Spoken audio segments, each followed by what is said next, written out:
Intercensal analysis. The intercensal analysis offers a comprehensive investigation of the population change in a certain area.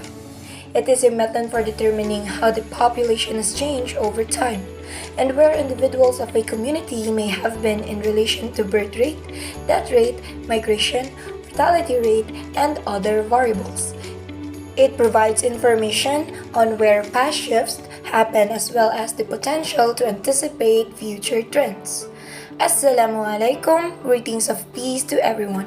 The subject of my presentation is the intercensal analysis of the Philippines, year 2002, 2012, and 2022. Information gathered was possible with the datasheet provided by our professor and internet research. Now, here are the factors or variables that will be considered in this presentation. Population size, birth rate, death rate, rate of natural increase, infant mortality rate, population density, fertility rate, net migration, and life expectancy. Mabuhay! Tara sa Pilipinas! The Philippines, officially the Republic of the Philippines, with 300,000 square kilometers of land, is one of the countries in Southeast Asia located close to the equator on the so-called Pacific Ring of Fire or Typhoon Belt. A large Pacific region close to the equator makes it prone to volcanic eruptions, earthquakes, and typhoons. Thus, the country is rich in minerals and biodiversity.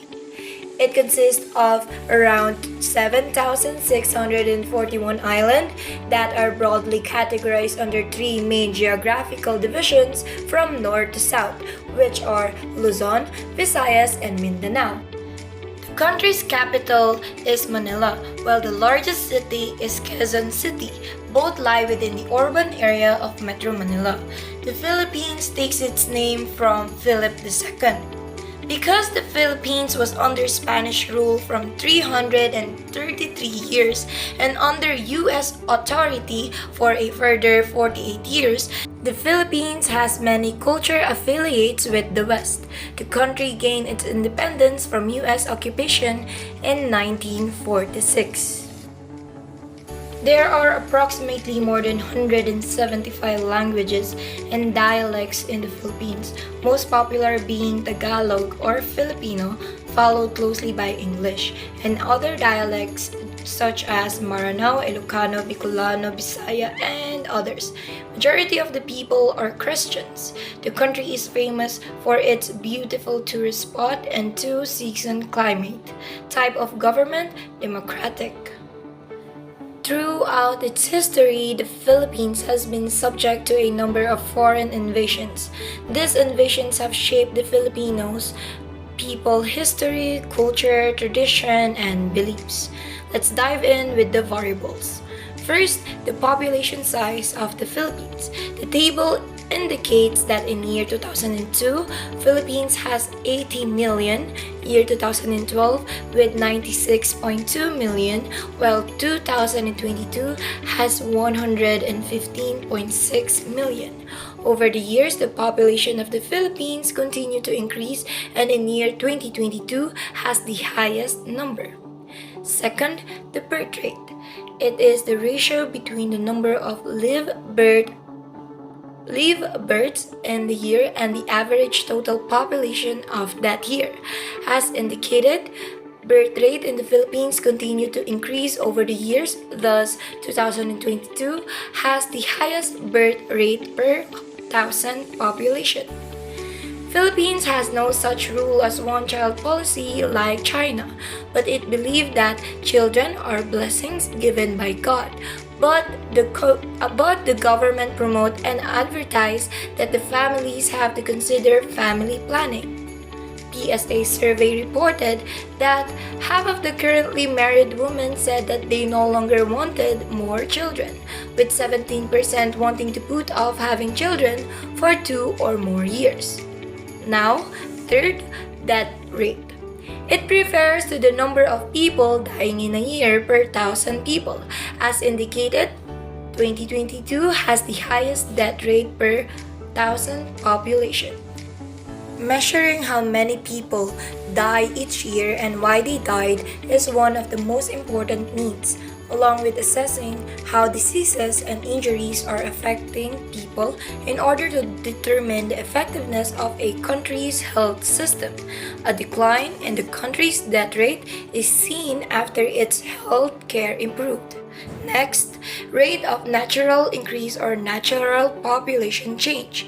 Note that it is the difference between the numbers of birth and deaths in a population. The rate of natural increase in the Philippines is declining based on the bar graph presented. Fifth, the infant mortality rate is an important marker of the overall health of a society. It is calculated as the number of deaths in the first year of life divided by the number of live births multiplied by 1,000. Here, 2002 had the highest infant mortality rate, whereas after 10 years, in 2022, the infant mortality rate are declining. Lack of sufficient medical care before and at the time of delivery can increase the risk of complications and infections that can cause death or serious illness for either the mother or the newborn child. Population density, on the other hand, is a measurement of the number of people in an area. It is an average number. Now, population density is usually shown as the number of people per square kilometer. Here, 2022 had the highest. Let's move forward to total fertility rate in the Philippines. It is defined as the average number of the children that will be born to a woman over her lifetime. Shown in the chart, 2002 has the highest total fertility rate. Second to the last variable, net migration, is the difference between individuals moving into an area minus the individuals living in the same area, including both citizens and non-citizens. Net migration is positive number when more people are moving in than out of the country, and negative when more people move out than in. And in the Philippines, it has more people moving outside the country in year 2002 and 2012, but it decreases in 2022. Migration flows are primarily caused by economic reasons. Net migration is an important source of growth in the working age population. Lastly, life expectancy is the average period that a person may expect to live. In this table, females outnumber males. Females live longer than males in this data. Now, we have implications to the population. First, lower fertility translates into increased family wealth and educational attainment. This is the message that population and development efforts have been focusing on. In the Philippines, the goal is to lower fertility with a strategy based on the assumption that increased capacity of the economy will support a growing population at a higher standard of living. Another implication, comparing the birth rate and death rate of a given area provides insight into whether that population is increasing or decreasing. When the birth rate is larger than the death rate, we know that more people are being added to the area than being taken away, meaning in the Philippines, the population is growing. I therefore conclude that the Philippines' economy is shifting from being concentrated on agriculture to being centered on services and manufacturing. It is an emerging market and a newly industrialized nation.